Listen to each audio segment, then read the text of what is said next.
Alléluia. Que Dieu nous bénisse. Blanc. Plus blanc que neige. Il y avait un qui avait ce cœur blanc. Il s'appelle Joseph. Joseph a été combattu par ses frères. Alléluia. Il a été combattu par ses frères. Livré. Jeté en pâture. Mais son cœur est resté blanc. Vous comprenez, frère? Son cœur est resté blanc. Son cœur est resté pur. Son cœur est resté consacré à Dieu. Il avait des visions. Et ces visions venaient de Dieu. Et quand il rendait témoignage de ces visions, même son père était inquiet. Vous comprenez, frère? Son père même ne comprenait pas ses visions. Et comme il était aimé de son père, voyez-vous, ses frères le jalousaient. Ses frères le jalousaient. À telle enseigne qu'un jour, alors qu'il est venu pour s'enquérir de leur situation, là où ils étaient en train de paître le troupeau, ils se sont saisis de lui. Après l'avoir jeté dans un puits, leur conscience n'étant pas en paix, ils l'ont fait ressortir par le plus âgé et ils l'ont livré, ils l'ont vendu comme esclave pour qu'il aille en Égypte. Là-bas aussi, les choses ne se sont pas bien passées. Il a été emprisonné, humilié, moqué, tout ce que vous pouvez imaginer. Et puis il fallait un jour encore, alléluia, qu'il y ait une interprétation biblique à la situation biblique qui arrivait en Égypte. Et c'est encore lui, de sa prison, qui a dû être libéré et qui est venu donner l'explication biblique de la situation biblique. De là est partie son élévation. De là est partie son élévation. Il avait un cœur blanc. De là est partie son élévation. Il est devenu celui-là même sur qui Pharaon pouvait s'appuyer. Il décidait de tout dans le royaume. Et puis un jour, une situation arrive, une situation de famine frappe son pays d'origine. Et ils sont obligés de venir chercher de quoi manger en Égypte, pensant que la situation était complètement anéantie, parce que pour eux, ils l'ont vendu, donc on ne sait pas ce qu'il est devenu. Esclave, peut-être certainement. Mais Dieu a changé la situation en bénédiction. Et ce qui me plaît dans cette affaire, voyez-vous, pour Joseph, c'est que c'est Dieu qui a tout conduit. Et Dieu il conduit toujours, il conduit tout. Le mal que tu veux faire, Dieu change tout cela en bien pour ses enfants. Ça, c'est vrai. Quand tu crois faire du mal à quelqu'un, si c'est un élu, Dieu va changer ça en bien. Et c'est ce qui s'est passé. Mais en bien pour tous. En bien pour tous. Voyez-vous. Ils ont cru mal faire en jetant Joseph en pâture. Ils ont cru bien faire, ou bien ils ont pensé qu'en agissant comme ça, ils vont se débarrasser de lui. Mais c'était exactement le plan du Seigneur. C'était le plan exact du Seigneur qui était en train de s'accomplir. Parce que Dieu savait que dans les années qui arrivent, il allait avoir une grande famine qui allait frapper. Et que c'est dans ce pays-là qu'il allait venir demander. Il fallait qu'il y ait quelqu'un qui soit là. Un étranger. Qui puisse dominer.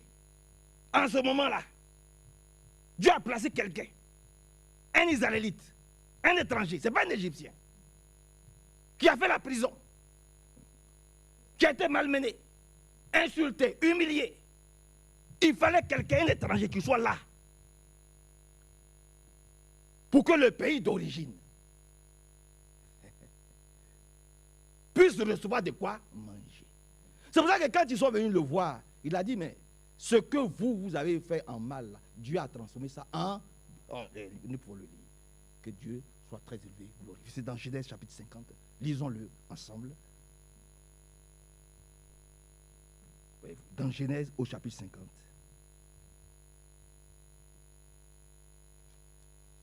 Ils ont cru humilier le Seigneur Jésus-Christ. Dieu a changé cela en bien. Pour nous tous, même pour eux-mêmes. Lisons cela dans Genèse au chapitre 50. Pour aller rapidement.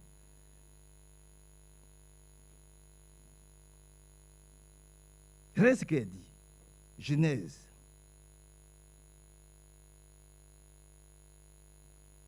À partir du verset 18. Genèse 50, 18. Ses frères vinrent eux-mêmes se prosterner devant lui et il dit, nous sommes tes serviteurs, Joseph. Nous sommes tes serviteurs. Joseph leur dit, soyez sans crainte, car suis-je à la place de Dieu? Non, je ne suis pas à la place de Dieu. Voyez-vous. Suis-je à la place de Dieu? Non. Vous aviez médité de me faire du mal. Dieu l'a changé en bien pour accomplir ce qui arrive aujourd'hui, pour sauver la vie à un peuple nombreux.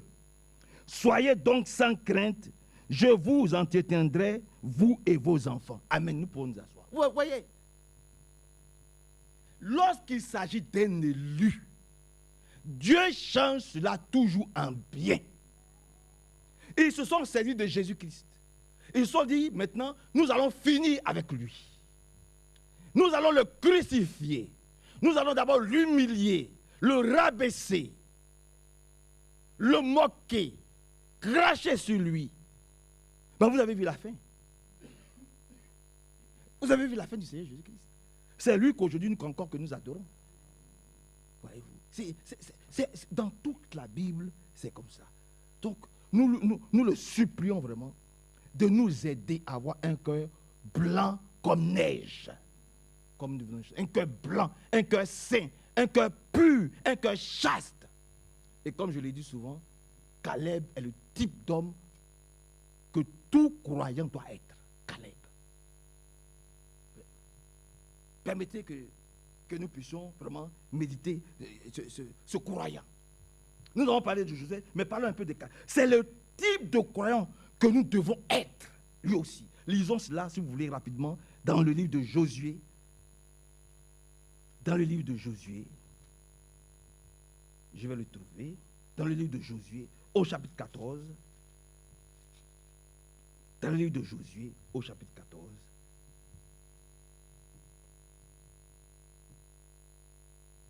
Josué, chapitre 14.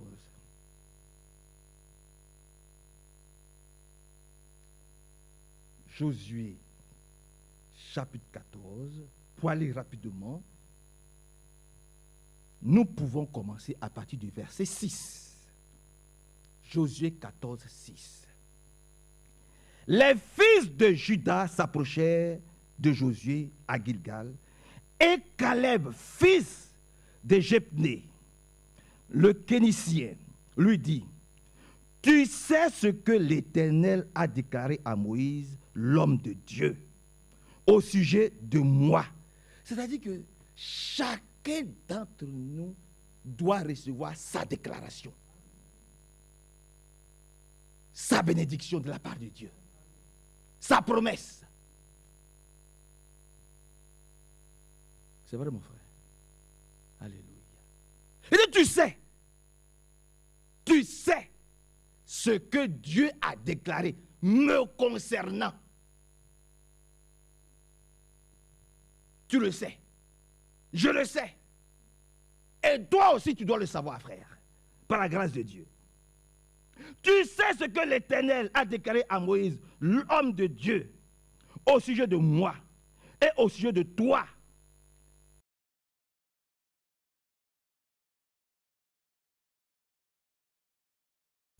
À Kadesh Barnéa. J'étais âgé de 40 ans lorsque Moïse, serviteur de l'Éternel, m'envoya à Kadesh Barnéa pour explorer le pays, et je lui fis un rapport avec droiture de cœur. Ah, ça aussi c'est important. Nous adorons Dieu avec droiture de cœur. Il n'y a pas de complaisance dans la maison de Dieu. Il n'y a pas d'émotion à avoir. Nous sommes des frères. Il n'y a pas de complaisance. Ou tu l'adores, ou tu ne l'adores pas. Ou tu le sers, ou tu ne le sers pas. Ou tu marches avec lui, ou tu ne marches pas avec lui. Ou tu l'aimes, ou tu ne l'aimes pas. Et je vais reprendre encore ce que j'ai toujours dit ici. Il y a 3 choses. Le Seigneur Jésus-Christ vient chercher ceux qu'il aime. Parce qu'il nous a aimés le premier. Et parce que c'est lui qui nous a choisis. Il vient nous chercher ceux qu'il aime.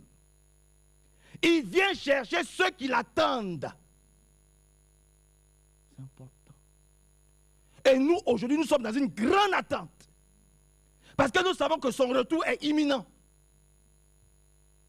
Quoi que nous ayons des projets, quoi que nous restions sobres, quoi que nous fassions, nous savons que, oh Seigneur, ton retour est imminent. Donc, nous l'attendons en esprit et en vérité. Et troisièmement, il vient chercher ceux qui sont prêts. Ah oui. Ah oui. Il vient chercher ceux qui sont prêts et prêtes. Ouais. Ceux qui ont mis de l'ordre dans leur vie.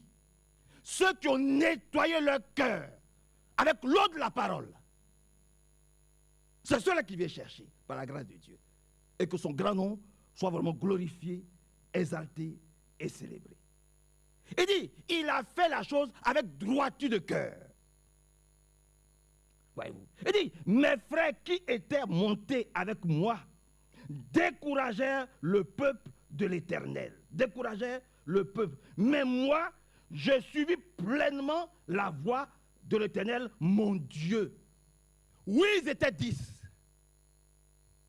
Et puis ils sont allés tous explorer le pays que Dieu leur donne.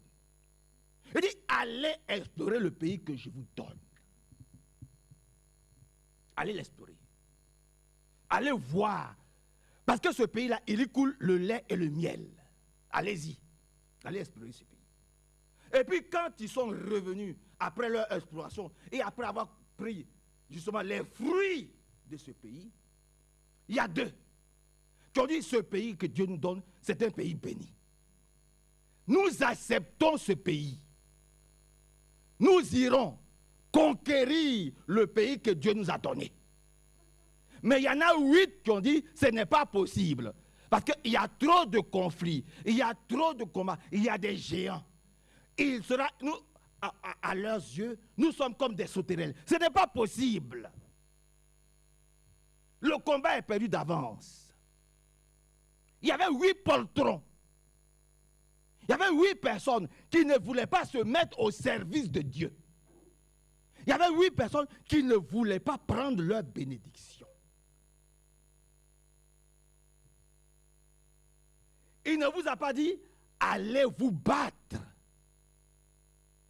Il n'a pas dit, allez, vous allez vous combattre. Parmi vous, il y aura plusieurs morts, il y aura des blessés. Et non, il n'a pas. Il a dit, allez explorer, allez regarder le pays que moi, Dieu, je vous donne. C'était précis. Allez voir, allez explorer, allez regarder et venez rendre compte au peuple. S'il y a des géants, s'il y a des dragons, s'il y a quoi que ce soit, allez regarder sur ma Bible et revenez. Vous n'avez pas vu ce que j'ai fait pour vous en Égypte? Vous avez oublié? Vous n'avez pas vu la mer rouge fendue en deux? Vous avez oublié tous les prodiges et tous les miracles que j'ai accomplis pour vous? Vous avez oublié? Voyez-vous? Que Dieu vienne à notre secours, frère. Que Dieu vraiment vienne à notre secours. Est-ce que vous avez oublié? Alors, il y a deux qui ont dit, nous croyons ce que Dieu dit. Et je dis toujours, quel que soit ton état, l'état de ton âme, l'état de ta conscience, ton état physique, quel que soit ton état, dès lors que tu rentres ici, tu te mets au service de Dieu. Tu prends ton poste. Parce qu'il est le seul capable de te nettoyer, de te purifier, d'expier toute la lourdeur, toute la grâce que tu allais ramasser dehors. Dites un grand amen à cela. Que son beau nom soit loué, frère, exalté. Voyez-vous. Nous croyons Dieu comme Caleb. Caleb a dit, tu as dit, moi je m'en tiens à ce que tu as dit. Même si ceux qui sont plus nombreux que moi disent non, moi je dis oui et amen à ce que Dieu a dit. J'accepte totalement ta parole. Et je vais continuer à marcher selon ce que tu as dit et sur ce que tu as dit. Alors viens, si vous voulez, la chose. Il dit, il y a 45 ans que l'Éternel parlait ainsi à Moïse, lorsqu'Israël marchait dans le désert. Et maintenant, voici, je suis âgé aujourd'hui de 85 ans. Je suis encore vigoureux. C'est pour ça que nous sommes quelquefois étonnés quand il y a des jeunes qui disent, ah, je suis fatigué. Nous sommes encore étonnés quand on voit des jeunes de 20 ans, 30 ans, 40 ans. Frère, pourquoi tu ne viens pas à l'église? Je suis fatigué. Mais voilà un homme de 45 ans, de 85 ans. Alléluia. De 85 ans. Il dit, je suis encore vigoureux. C'est lui qui renouvelle notre force. Alléluia. Quand tu crois Dieu, il te fortifie. Il te donne son courage, pas le courage que te donnent les pommes de terre. Ou bien ce que tu as mangé. Amen. Pas le courage que te donnent les vitamines. Ou la nourriture, comment on appelle ça? Les compléments alimentaires. Oh, il faut que je prenne des compléments alimentaires parce que je suis chauve, il faut que mes cheveux commencent à pousser. Alors, très rapidement, il faut que je presse, il faut que j'aille voir ma fille Rachel pour qu'elle fasse des ordonnances. Je vais avoir des compléments alimentaires, mes cheveux commencent à tomber. Non, non, non, c'est pas ça. Ce n'est pas de ça qu'il s'agit. Mes bien-aimés frères et sœurs. Oh, il faut que j'aille chez la coiffeuse parce que mes cheveux commencent à diminuer. Est-ce que tu sais que Jésus-Christ, il peut rajeunir tes cheveux? Que l'argent que tu es en train de dépenser chez la coiffeuse, là, amène ça à l'église. Jésus, tu pries Dieu, Seigneur, rajeunis ma chevelure. Il va rajeunir ta chevelure. Ah, non, on croit Dieu comme il parle, comme il dit. Hein. Il dit, demandez, vous recevrez. Hein. Il va te donner des cheveux, mais toi, on va penser que tu as 18 ans. Alléluia. Et je suis encore vigoureux. J'ai 85 ans, mais je suis vigoureux. 45 ans sont passés. C'est maintenant le temps où je dois prendre service. Prendre service pourquoi? Prendre service pour aller conquérir, pour aller maintenant récupérer, entrer en possession de ce que Dieu m'a donné comme héritage à moi et à ma famille. Crois! Toi et ta famille, vous serez sauvés. Alléluia. Mais si nous abaissons les bras, si nous abaissons les bras, si nous disons, oh, cette parole, c'est que pour moi, que chacun voie, que chacun marche, le salut individuel, oui, le salut individuel. Mais justement, parce que le salut est individuel, on attend ce que, avec la force que Dieu te donne, tu puisses prier pour que les autres des membres de ta famille puissent être convertis. Que Dieu nous aide, frère. Il dit, je suis encore vigoureux. Donc, le temps est venu pour moi d'aller prendre tout ce que Dieu a réservé pour moi. Dites amen à cela. Parce que ça nous concerne nous tous. Nous devons aller récupérer tout ce que Satan nous a volé. On doit chacun d'entre nous entrer en possession de toutes nos bénédictions. Au nom de Jésus-Christ, nous le disons vraiment avec toute la force que le Saint-Esprit nous donne. Il dit, et ce jour-là, Moïse jura en disant, le pays que ton pied a foulé sera ton héritage, à perpétuité. Cela fait appel même à l'enlèvement. Quand on parle de perpétuité, ramenons toute la chose à notre niveau. Amen. Maintenant que nous sommes entrés dans la maison de Dieu, maintenant que nous avons goûté qu'il est bon et qu'il est aussi agréable de marcher avec notre Dieu, alléluia, cela est acquis jusque dans l'enlèvement. Oh, votre amen est fait, frère.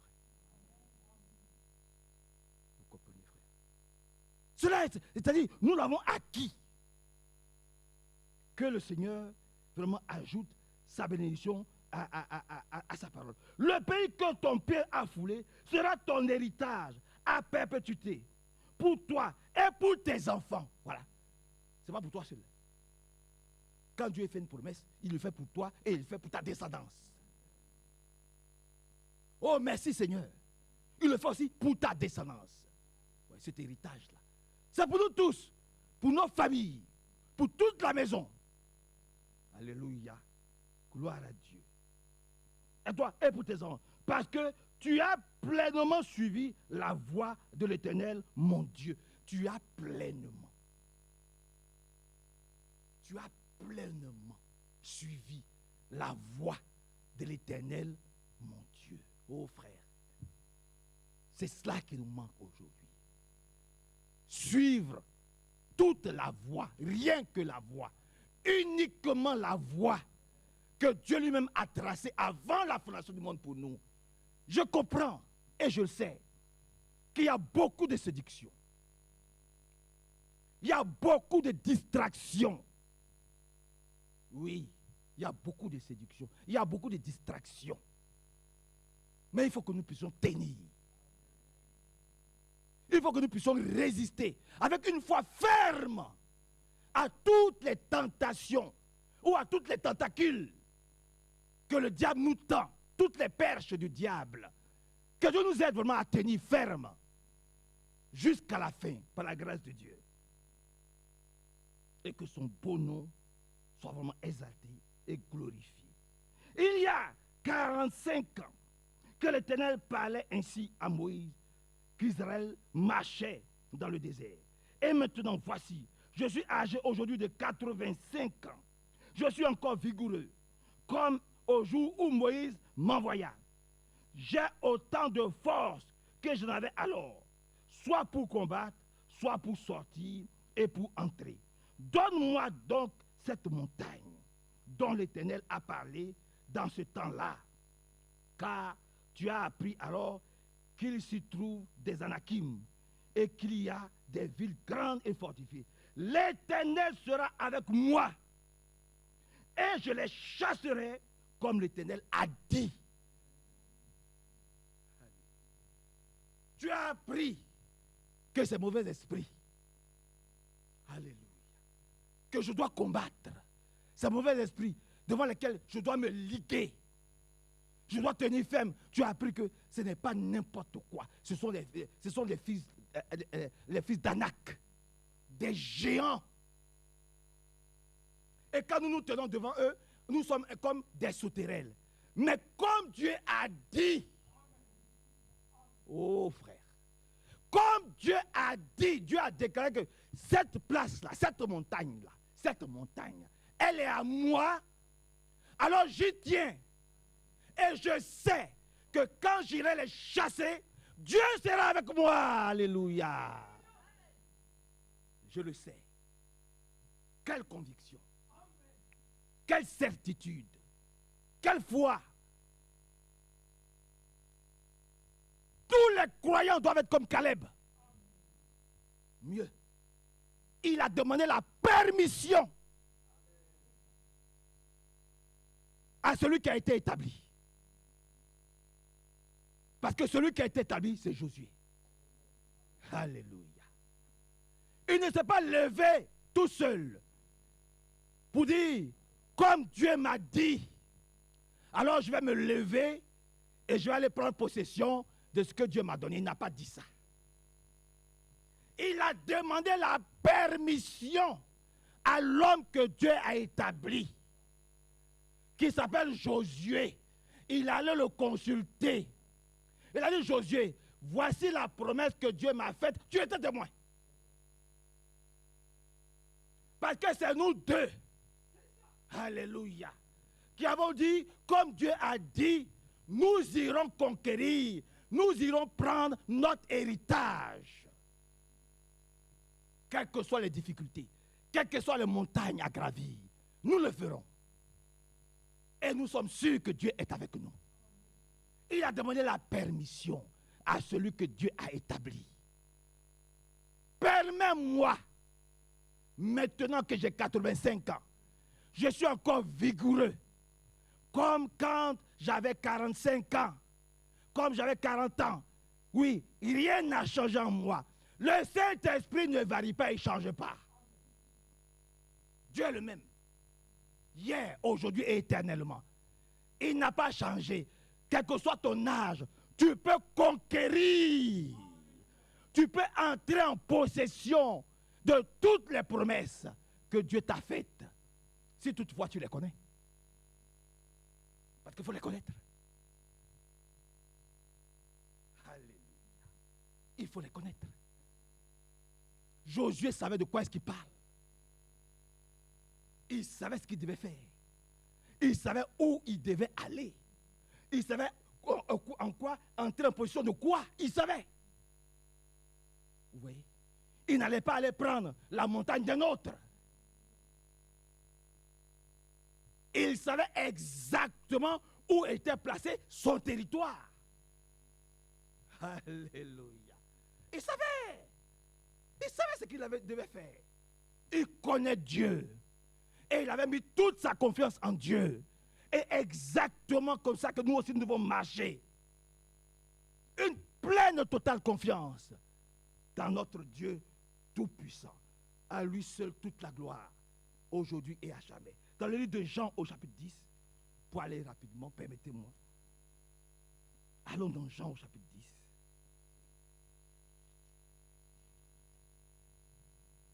Je vais le trouver.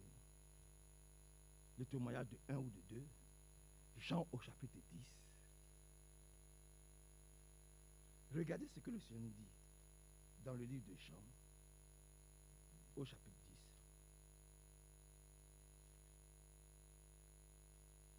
10. Dans le livre de Jean au chapitre 10, pour aller rapidement, allons à partir du verset 25. Jean 10, 25. Je vous l'ai dit, et vous ne croyez pas.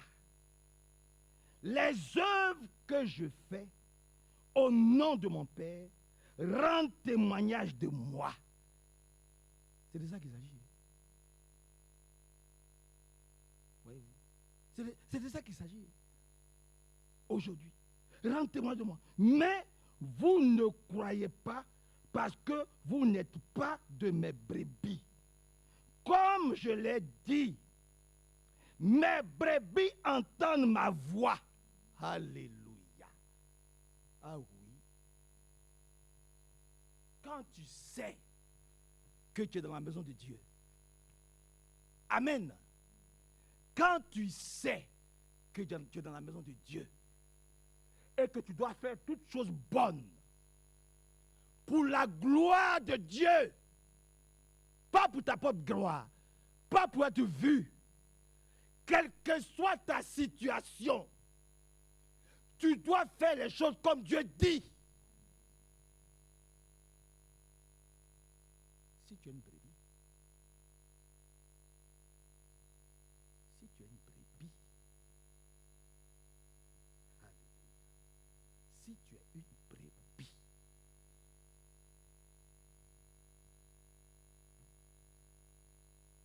c'est important.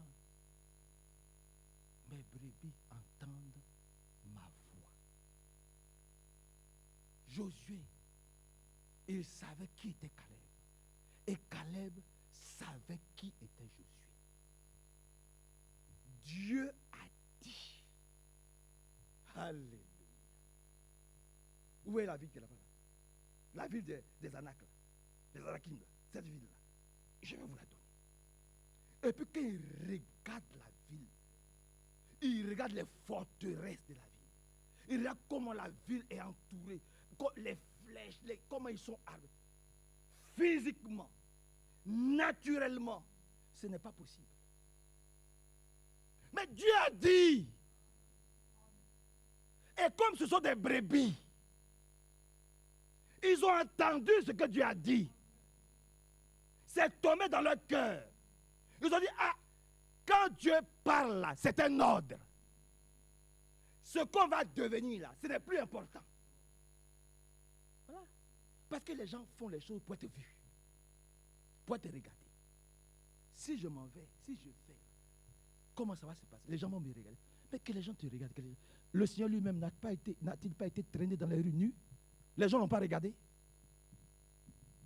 Tu es qui, toi, pour ne pas qu'on te regarde?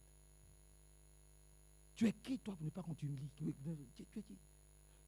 Le Jésus pour lequel nous sommes rassemblés ici, là, le Jésus, là, Jésus-Christ, là, il a été traîné dans les rues nues, frappé, on a craché sur lui, on l'a chicoté, on l'a battu, on s'est moqué, on a dit à lui ça ici. 2 jugements scandaleux. Par qui? Par ses propres frères.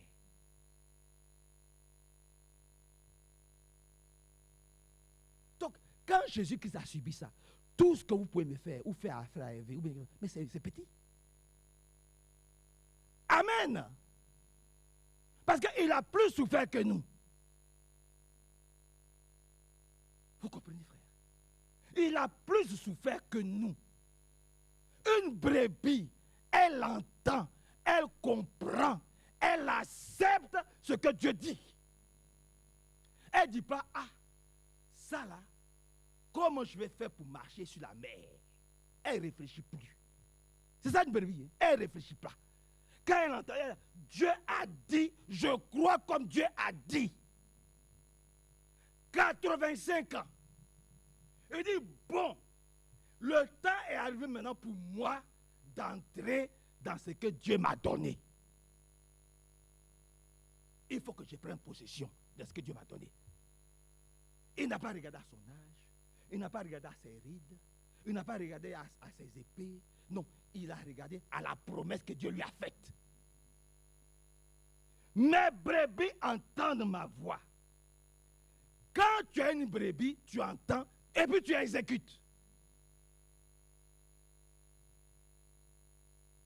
Alléluia.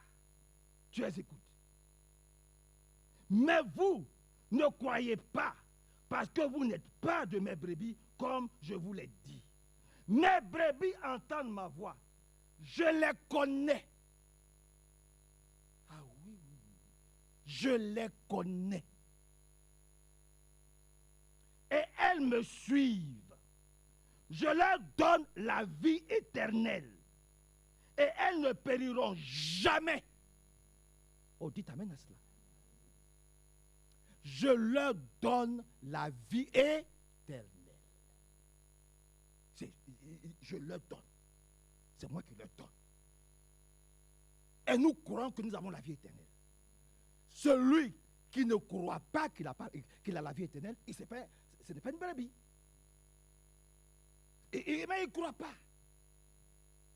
Il ne croit pas. Parce qu'il regarde encore à ce qu'il est. Nous ne regardons plus à ce que nous sommes. Nous regardons à ce que Dieu a dit que nous sommes. Je recommence. Alléluia. Je ne regarde plus à ce que quelqu'un dit de moi. Je ne regarde plus à ce que quelqu'un pense de moi. Je ne regarde plus à ce que quelqu'un dira de moi. Je regarde à toutes les promesses que Dieu a dit sur moi. Quand Dieu dit je suis une brebis, je dis je suis une brebis. Même si toi tu me vois comme un corbeau, je dis moi Dieu a dit je suis une brebis, je suis une brebis.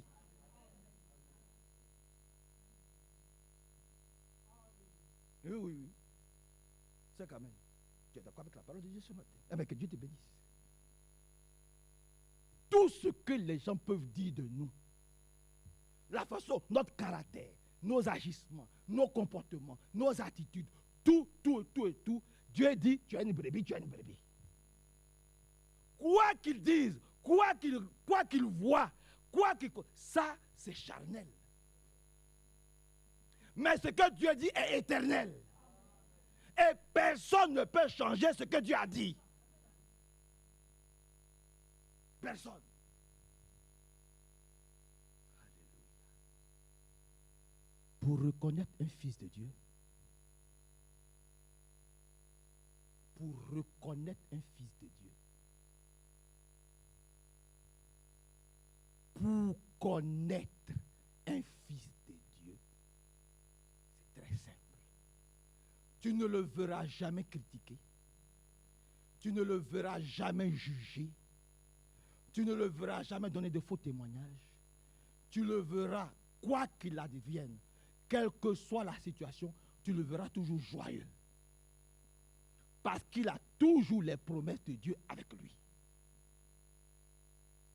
Pour justement reconnaître quelqu'un qui n'est pas une brebis, il n'y a pas un jour où tu vas être avec lui et puis il ne va pas critiquer son frère. Il ne va pas critiquer sa soeur. Il ne va pas porter des jugements. Il n'est jamais content de ce qui se passe dans l'église. Il n'est jamais content de ce qui est dit. Il n'est jamais satisfait de ce. C'est-à-dire, rien ne le satisfait, sauf lui-même.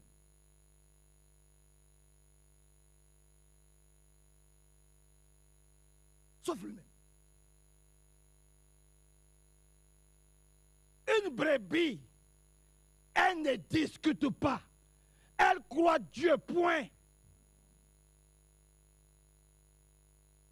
Il n'y a pas un jour où il ne va pas se plaindre. Il n'y a pas un jour où il ne va pas attaquer une prédication. Il n'y a pas un jour où il ne va pas dire quelque chose ne va pas. Il n'y a pas un jour où tu vas être avec lui et puis le nom d'un frère ou d'une soeur ne va pas sortir dans sa bouche.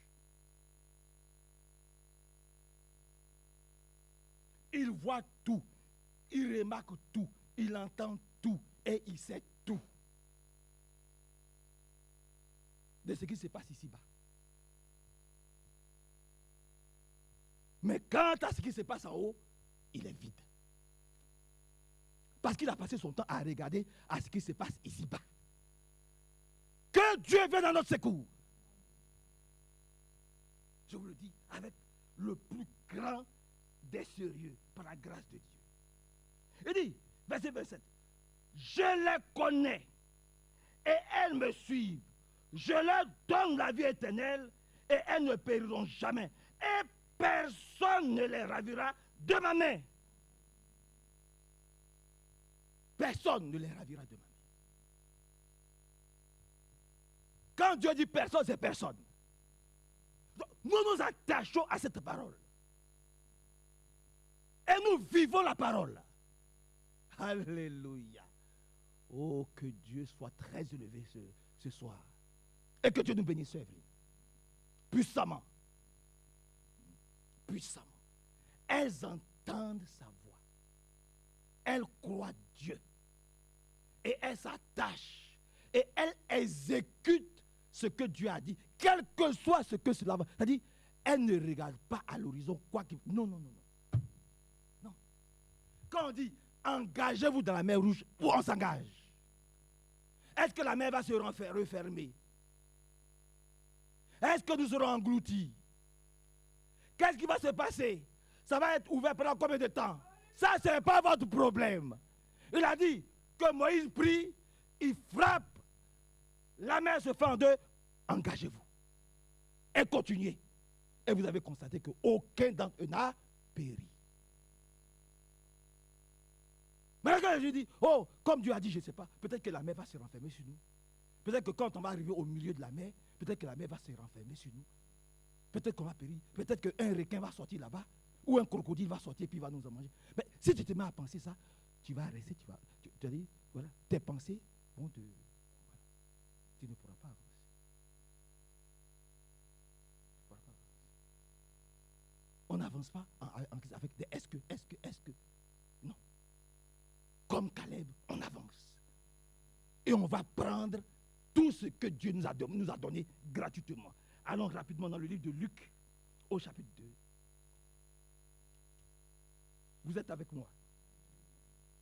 Dans le livre de Luc, au chapitre 2.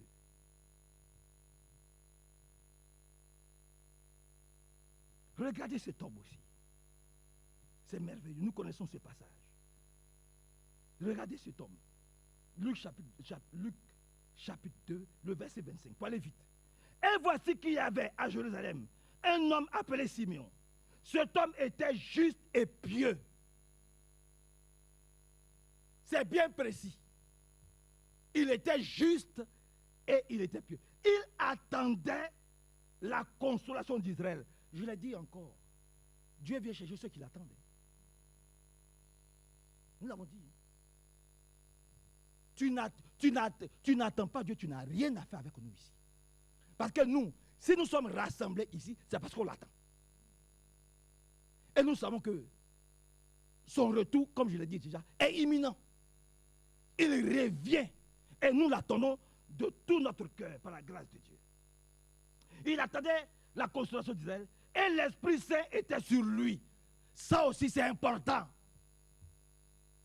Il n'était pas vide. Il était rempli d'Esprit Saint. Et nous le demandons, nous aussi.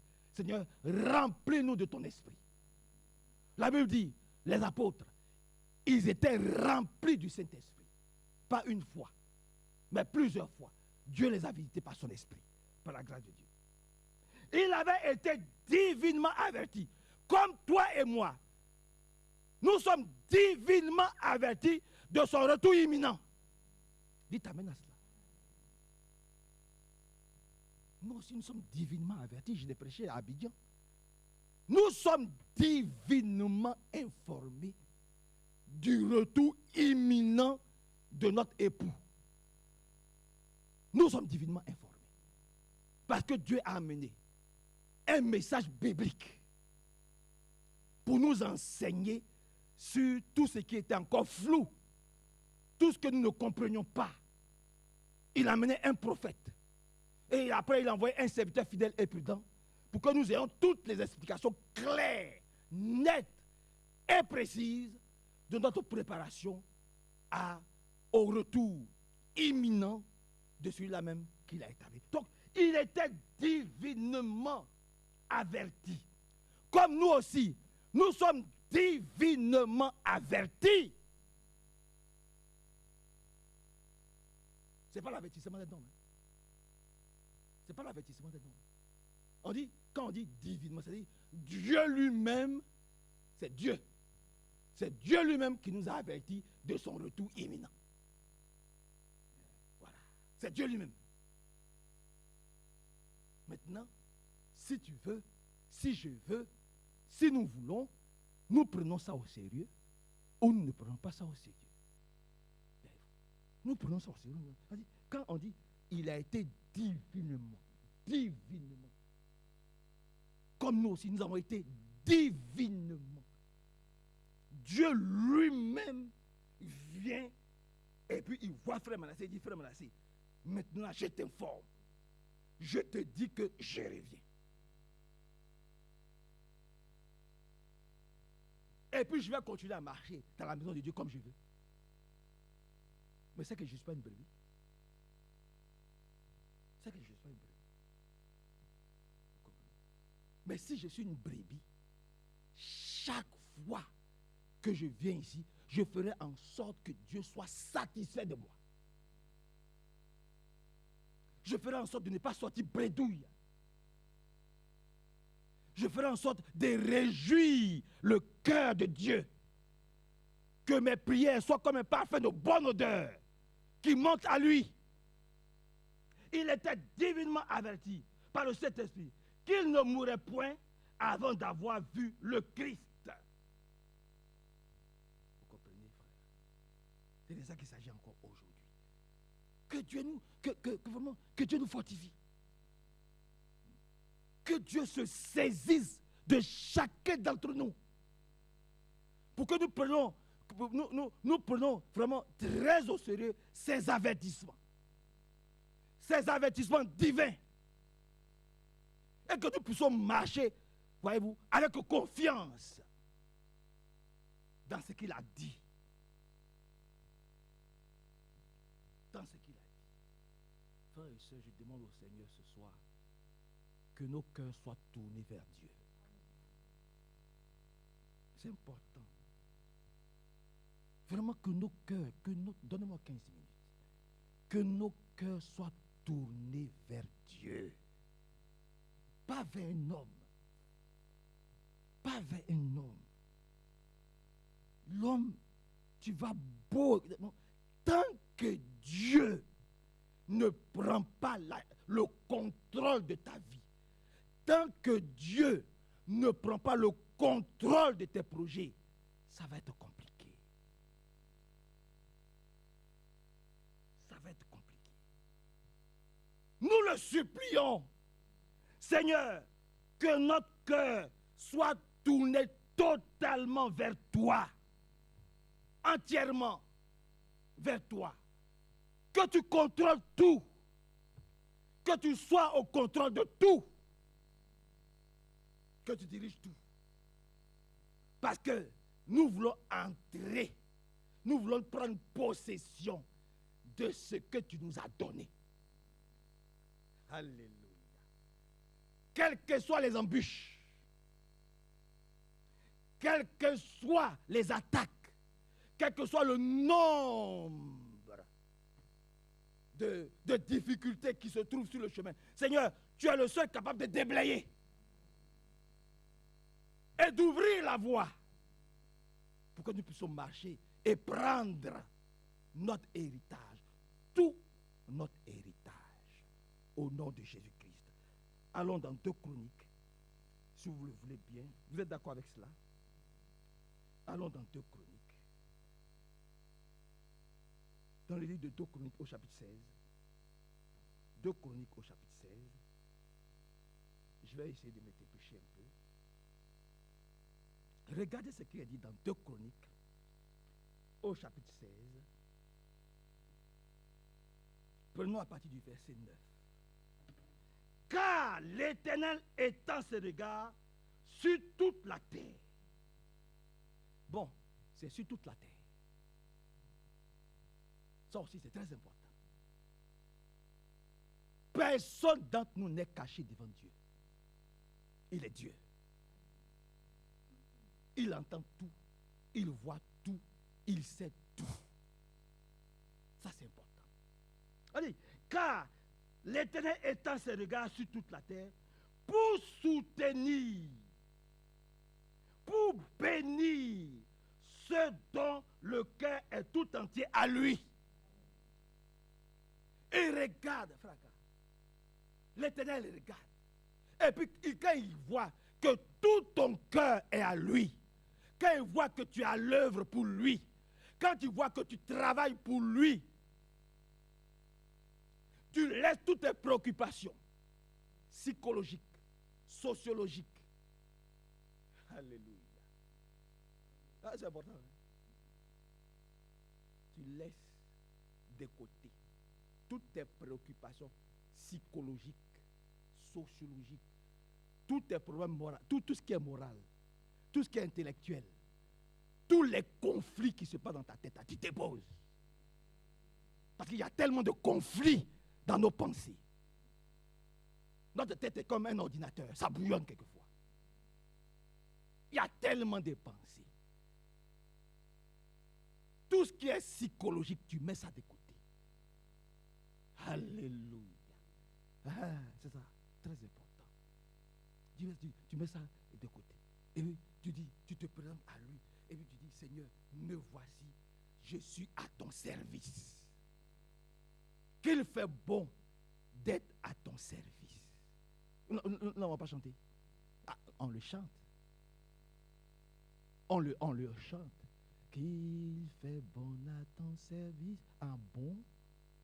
Qu'il fait bon à ton service. Et puis on ne se met pas à son service. Il est bon d'être à son service. Et puis on ne se met pas à son service. Vous comprenez, frère?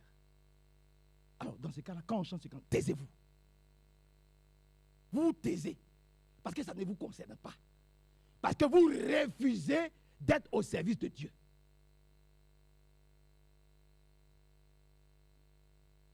Vous taisez. Vous ne chantez pas. Mais ceux qui savent qu'il est bon d'être à son service, parce qu'il nous regarde, alléluia. Et nous déposons à ses pieds tous nos soucis, tous nos fardeaux, alléluia, tous nos péchés, tout ce qui nous contraint, on dépose tout. Et puis, Seigneur, qu'il fait bon à ton service. Jésus, mon sauveur. Qu'il est doux le sacrifice que t'offre mon cœur. Le sacrifice que t'offre mon cœur, il est doux. Ce n'est pas difficile. Ce n'est pas une charge pour moi. Je ne me sens pas lourd ou je ne me sens pas lourde d'être à ton service. Hier, je ne sais pas ce que j'ai mangé. J'avais les lèvres enflées. Vous me revu hier, vous me réparez. Mon visage était déformé. Je me suis dit, mais, Seigneur, comment je vais faire pour... J'ai failli même appeler frère Pédro. J'ai dit, peut-être que je ne pourrais pas... Tout était enflé. Je ne sais pas qu'est-ce que j'ai mangé. Après, je me suis dit, pourquoi ça n'a pas attaqué autre part que ce soit mes lèvres? Alléluia. Pourquoi mes lèvres sont enflées? J'ai dit, ça, c'était combat. C'était combat. J'ai chanté ce cantique. Oui, j'ai chanté ce cantique. Seigneur, je vais être à ton service. Et j'ai dit, Satan, tu perds ton temps. Tu perds ton temps. Parce que je suis une brebis. Alléluia. Et le Seigneur a dit, qu'il est beau le pied de ceux qui annoncent l'évangile. Et il a dit, ouvre ta bouche afin que je la remplisse. Amen. Donc, quand je suis rentré à la maison, il y avait Ruth, il y avait ma fille Loïs, il y avait Yann. Yann était allé et Ruth sont allés chercher. Ils m'ont dit, j'ai mis un masque. Et puis quand je l'ai enlevé, je dis, laissez ça. Alléluia, je dis, laissez ça. Voilà. C'est un combat entre Dieu et le diable.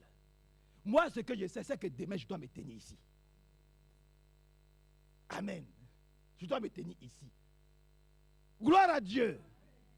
Et on a déclenché le combat par la grâce de Dieu. L'âme la plus puissante que Dieu nous donne, c'est la prière. On a déclenché. Et je me suis couché le matin. Ça me dit, mais où c'est passé? J'ai dit, mais comment c'est passé? Le Seigneur a tout dégonflé. Le Seigneur a fait disparaître la chose. Voici ce que Dieu peut faire pour ceux qui croient en lui. Il le fait pour frère Malassi, mais il le fait pour tous. Vous comprenez, frère? Il étend ses regards et puis il regarde. Vous êtes d'accord avec la parole de Dieu? Il étend ses regards. Nous sommes où? Dans 2 Chroniques. 2 Chroniques 16, verset 9. Car l'Éternel étend ses regards sur toute la terre pour soutenir, pour guérir, pour purifier, pour vivifier, pour régénérer ceux dont le cœur est tout entier à lui. Tu as agi en insensé, ça ne m'intéresse pas. Nous ne voulons pas agir en insensé. Nous ne voulons pas poser des actes inconsidérés dans la présence de Dieu. Quand Dieu dit, il dit, on s'exécute. On ne discute pas ce que Dieu dit. On ne s'oppose pas à ce que Dieu dit. Que son beau nom soit loué, glorifié et exalté. Il a tout effacé. Alléluia. Il a tout nettoyé. Que Dieu nous aide, frère, à nous attacher à ce qu'il dit. Tout entier, dans 1 Samuel, rapidement. Dans le livre de 1 Samuel. Vous m'accordez quelques minutes. Je vais trouver rapidement. Dans le livre de 1 Samuel. C'est où Samuel? Dans le livre de 1 Samuel, chapitre 16. Dans le livre de 1 Samuel 16. Regardez ce qu'il dit. 1 Samuel 16. Permettez-moi qu'on se dépêche un peu. Dans 1 Samuel 16, à partir du premier verset. L'Éternel dit à Samuel, quand cesseras-tu de pleurer sur Saül? Je l'ai rejeté, afin qu'il ne règne plus sur Israël. Remplis ta corne d'huile et va, je t'enverrai chez Isaïe, Bethlémite, car j'ai vu parmi ses fils celui que je désire pour roi. Samuel dit, comment irai-je? Saül l'apprendra et il me tuera. L'Éternel dit, tu amèneras avec toi une génisse et tu diras, je viens pour offrir un sacrifice à l'Éternel. Tu inviteras Isaïe au sacrifice. Je te ferai connaître ce que tu dois faire et tu oindras pour moi celui que je te dirai, celui que je te montrerai. Donc, il a suivi scrupuleusement celui que Dieu a choisi, celui qui Dieu a porté son regard. Il dit, mais il va me tuer. Il dit, mais va, c'est moi qui t'envoie. Quand Dieu t'envoie, tu ne calcules pas les risques. Ah ben oui, ça Monique. Tu ne calcules pas les risques. Si c'est Dieu qui t'a dit, va, qu'est-ce que les gens vont dire? Qu'est-ce que les gens vont penser? Amen. Les gens vont dire quoi? Oh, ton mariage, les gens vont dire quoi? Qu'est-ce que les gens vont penser de ton mariage? Qu'est-ce que les gens vont penser de ta foi? Tu sais comment les gens vont te regarder? Tu ne vois pas ce qui se passe. Mais ça, ce n'est pas notre problème, ça. Notre problème, c'est ce que Dieu a dit. Si Dieu t'a parlé, tu ne regardes plus à gauche ni à droite, ni devant. Tu fonces. Il dit, mais si je m'en vais, celui-là qui est déjà roi, mais il va me tuer. Parce qu'il ne voudra jamais que j'établisse un autre roi à sa place. Il dit, mais je l'ai déjà rejeté. Mais tu ne lui as pas encore dit. Et tu me dis d'aller établir un fils d'Isaïe. Il dit, voici comment tu dois faire. Si tu as peur, voici comment tu dois faire. Et je te montrerai celui que tu dois établir. Alléluia. Un cœur tourné vers Dieu.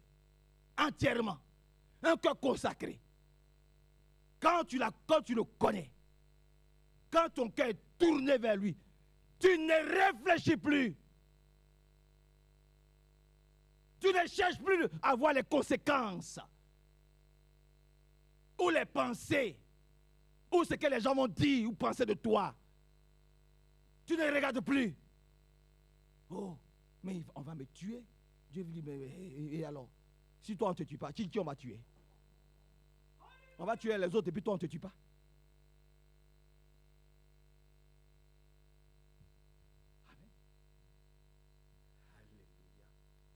Oh, que son nom soit loué, frère. Je vous le dis avec le plus grand sérieux. Je vous le dis avec le plus grand sérieux. Retenez cela. Dieu doit avoir toute notre attention. Aujourd'hui plus qu'hier. Dieu doit avoir toute notre attention, frère. Toute notre attention. Tout doit dériver sur ce que Dieu a dit. Ou ce que Dieu nous dit de faire.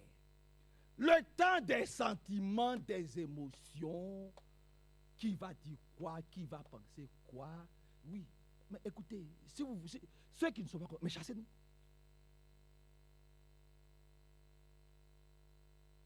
On n'est pas là pour regarder les émotions, les états d'âme de qui que ce soit. Nous sommes là pour servir Dieu. En esprit et en vérité.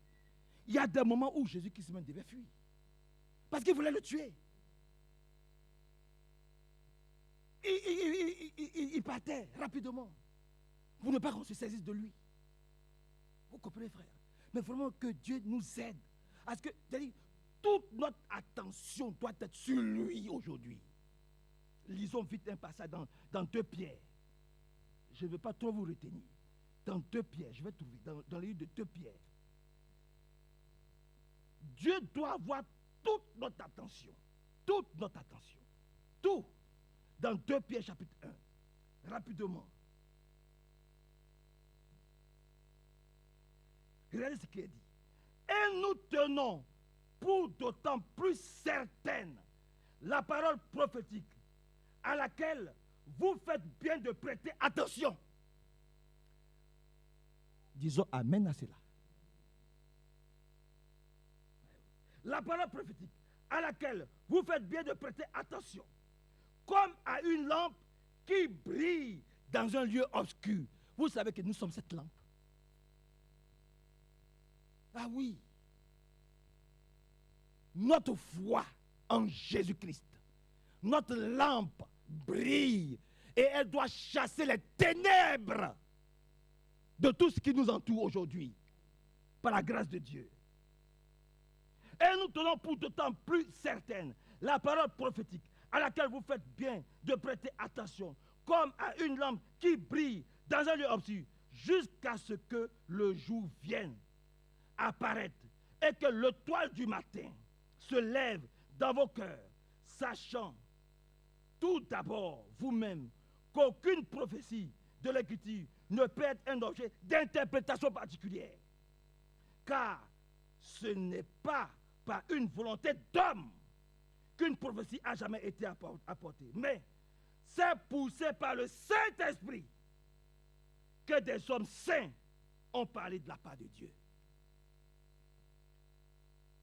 Amen. Nous parlons poussés par le Saint-Esprit. Vous comprenez? Nous parlons poussés par l'Esprit de Dieu. Et que Dieu nous bénisse puissamment. Que son bon nom soit vraiment très élevé, glorifié. Cette parole-là, prophétique, elle porte toujours du fruit. En tout cas, dans le cœur des brebis, elle porte toujours du fruit. Que son nom soit loué, exalté. Et je dis encore cette chose. Et je tiens à ce que vous partez à la maison avec cela. Laissons Dieu nous aimer. Je recommence. Laissons Dieu nous aimer. N'endurcissons pas notre cœur devant l'amour divin. Dieu nous aime. Laissons-le nous aimer. Laissons Dieu nous positionner où lui-même il veut nous positionner. Laissons Dieu nous faire entrer dans la maison où il veut nous faire entrer. Laissons Dieu agir pour nous. Laissons Dieu nous aimer, frère. Laissons-le nous positionner. Laissons-le nous orienter. Laissons-le nous diriger. Laissons-le nous conduire. Aimons la conduite, la direction divine, la direction de Dieu. Aimons cela. Vous comprenez, frère? Laissons Dieu nous aimer. Frère Billy Paul, laissons Dieu nous aimer. Laissons-le faire ce qu'il doit faire avec nous. Tranquillement. Par la grâce de Dieu. Et que son beau nom soit vraiment glorifié et exalté. Dans 1 Pierre chapitre 5, et nous allons prier. Dans le livre de 1 Pierre chapitre 5.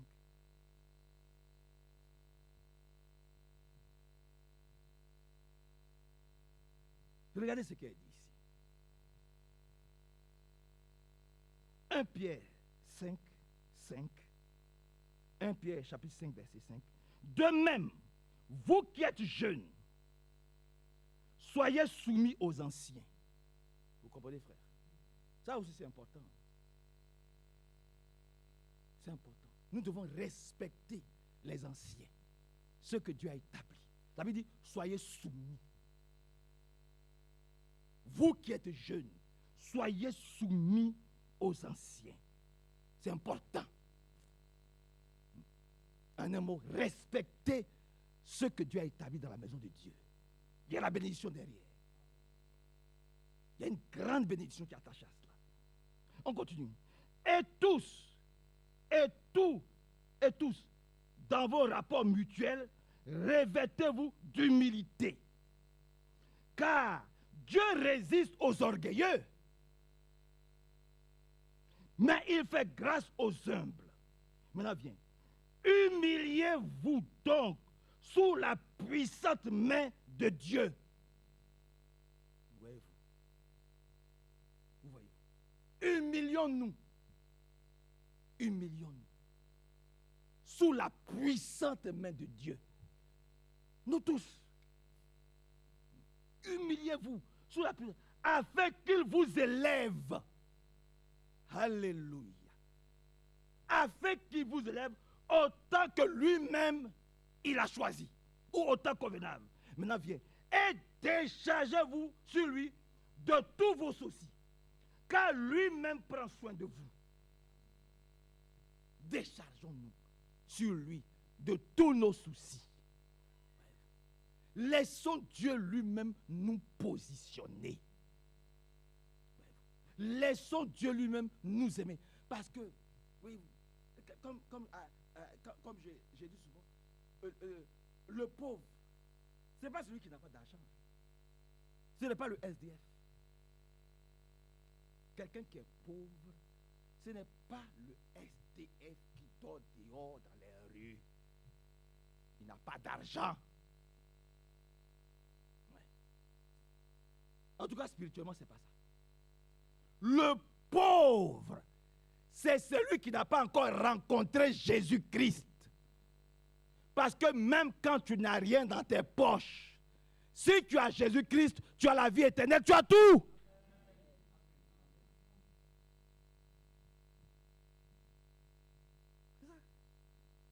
Et puis tu es riche, tu es gros, tu es gras.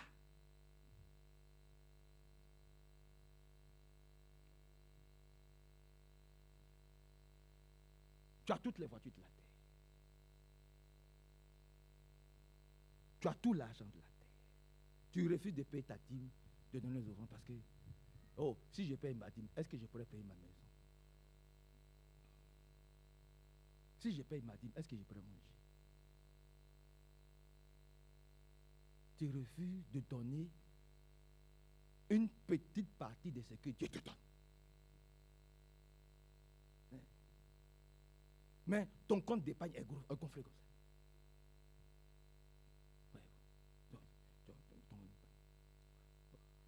Mais tout ça, c'est des signes de pauvreté. Ce sont des signes de misère spirituelle. Tu es pauvre en esprit. C'est vraiment malheureux. Voyez-vous. Ce n'est pas celui qui là, il ne paye pas sa dîme, il n'a jamais fait d'offrande. Quand on dit, c'est-à-dire, il ne participe à rien. Raisonnement. Un chrétien, ce n'est pas quelqu'un qui va passer sa vie à faire du tape à l'œil. à montrer qu'il est quelqu'un, à montrer qu'il a quelque chose. Le m'as-tu vu?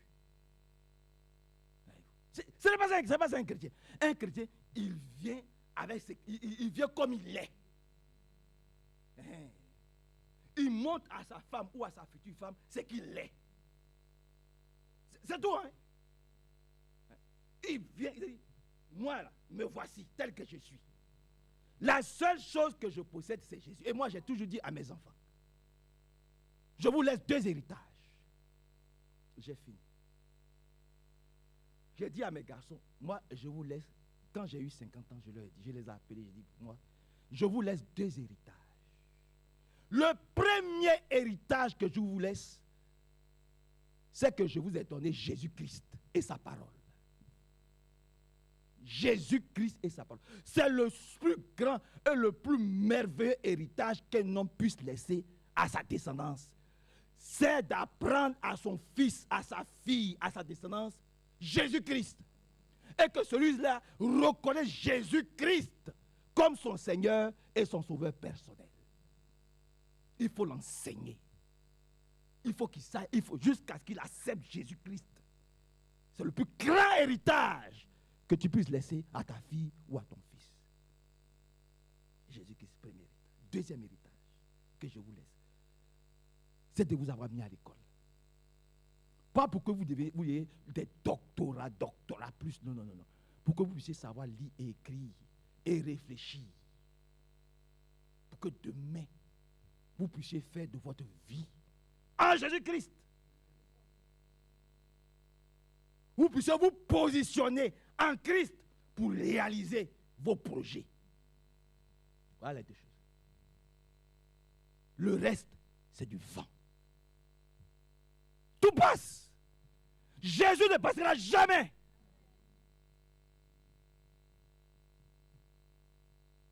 Tout passe. Donc il vient comme il est. Il ne vient pas avec des promesses fallacieuses.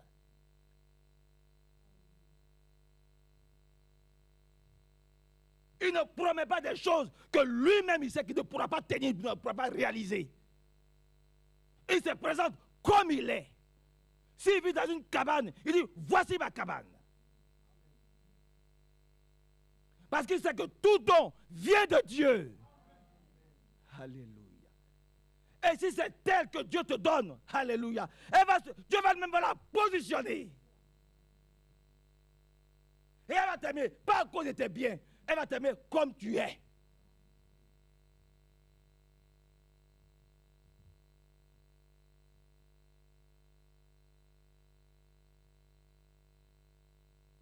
Amen.